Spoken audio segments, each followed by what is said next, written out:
Olá, tudo bem? Sejam todos muito bem-vindos e muito bem-vindas a essa nossa semana de imersão nas técnicas de escrita e redação. Bom, eu sou o professor Volmar, sou graduado pela Universidade do Estado do Rio de Janeiro, a UERJ, e também diretor do curso Sala de Ensino, uma instituição que ao longo dos anos se especializou na aprovação dos alunos para as carreiras mais concorridas nas universidades públicas brasileiras. Bom, ao longo desse tempo, desenvolvi aqui uma técnica que é capaz de fazer com que o aluno, mesmo aquele que tenha muitas dificuldades na escrita, consiga decolar, alcançando os maiores conceitos, as maiores notas nos vestibulares, inclusive no Enem.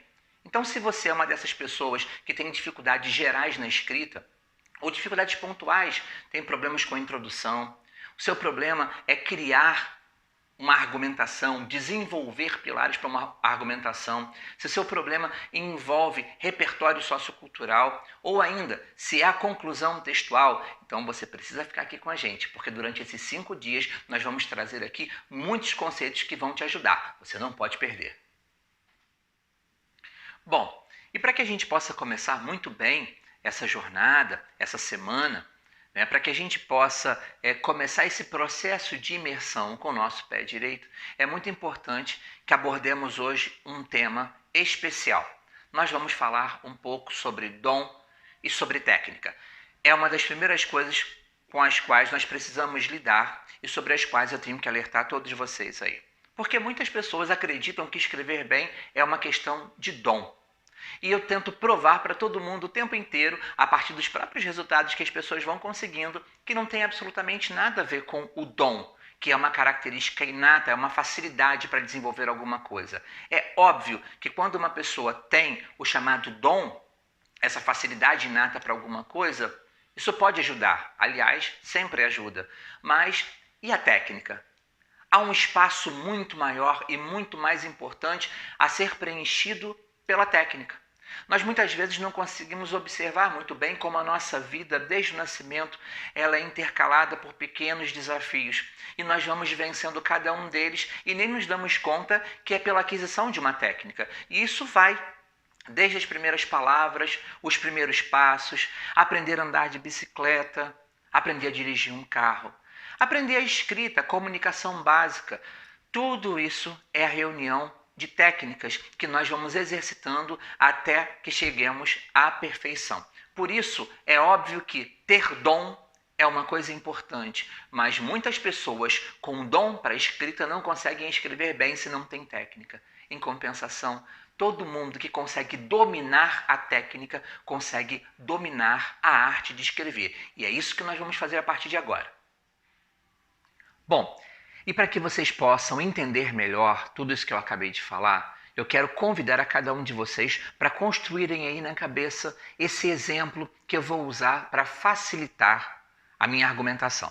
Tá? Então, vamos supor que haja um usuário da escrita profissional. Ele pode ser um autor literário, ele pode ser um professor teórico que precisa publicar resultados das suas pesquisas, ele pode ser um roteirista de cinema, de novelas, de séries, ele pode ser um escritor de qualquer esfera. Então vamos supor que essa pessoa, que tem compromissos contratados com editoras, com canais de televisão, com revistas de artigos científicos, vamos supor que essa pessoa ali escrevendo de maneira bastante fluida, está muito bonito, todos os dias ele acorda muito inspirado, escreve o resultado daquilo que ele pensou, o resultado daquilo que ele construiu, passa com muita clareza para o papel, mas de repente, num belo dia, e justo às vésperas de ter que entregar o seu trabalho, ele acorda com um bloqueio mental, ele acorda sem inspiração. Nesse momento, parece que o dom abandonou a gente, não é verdade? Só que isso é o que difere um profissional da escrita de uma pessoa amadora. Essa pessoa tem a técnica, então ele nunca vai ficar desamparado. Se fosse assim, jornalistas não entregariam as suas matérias por falta de inspiração. Roteiros de filme não aconteceriam muitas vezes por falta de inspiração. Professores, pesquisadores não publicariam suas pesquisas por falta de inspiração. Mas, na verdade, não é a inspiração aquilo que é tão necessário para um artista fazer a sua obra o que move um escritor profissional, e sim a técnica.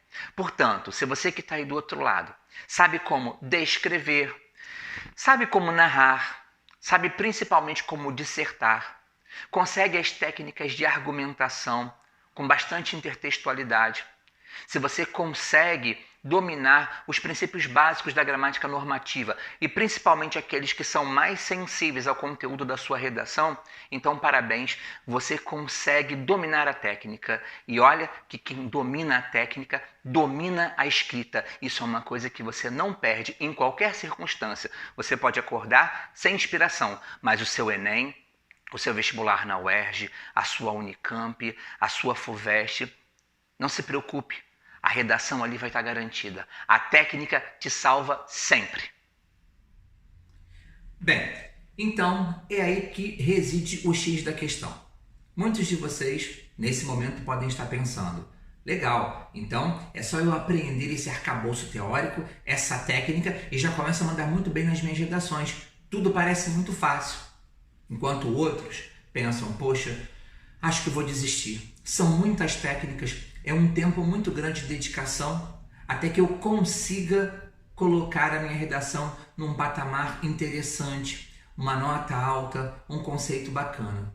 Bom, se eu dissesse para vocês que não é nem por uma via e muito menos pela outra, se eu dissesse que existe uma terceira via e é por ela que nós vamos caminhar, é claro que aprender a técnica demanda tempo. E é por isso que nós estamos aqui. O nosso método consiste exatamente em poupar o tempo demandado para a apreensão da técnica. Nós vamos direto aos pontos mais fundamentais para que você possa captar esses pontos, começar a subir no seu conceito, na sua nota de redação, entender melhor globalmente como o seu texto está melhorando e assim sair de um texto que você considera mediano para os mais altos conceitos e notas nas suas avaliações que estão por vir. Tá? Então, eu peço para que vocês já imediatamente comecem um exercício que eu vou deixar aqui. Esse exercício consiste em percebermos pontos positivos, ao contrário do que muitas pessoas propõem. Liste os seus pontos fracos. Não quero pontos fracos. Nós não vamos trabalhar pontos fracos. Eu quero que você liste os seus pontos fortes. E tampouco estou falando apenas da escrita. Eu quero que você pegue uma folha de papel e comece a colocar em tópicos quais são os seus pontos fortes na vida. Você gosta de artes? Você acompanha muitas séries? Sabe? Consegue entender esse universo? Não, você não sabe nada disso, mas você conserta ou entende de consertos de motores de automóveis, por exemplo. Você entende de lugares para onde você viaja ou viajou, você gosta de turismo. Eu quero que você liste quais são os seus verdadeiros pontos fortes, porque eles são a base de conhecimento de mundo que nós precisamos construir, fortalecer cada vez mais para virarem intertextualidade na sua argumentação. E é sobre isso que eu vou falar na nossa próxima aula, no nosso próximo encontro. Por isso, não se esqueçam, listem os seus pontos fortes, que já já vocês vão entender por que eu pedi esse exercício. Por hoje eu fico por aqui, foi um grande prazer, uma grande honra ter aberto essa semana de imersão com todos vocês e até o nosso próximo encontro. Tchau, tchau!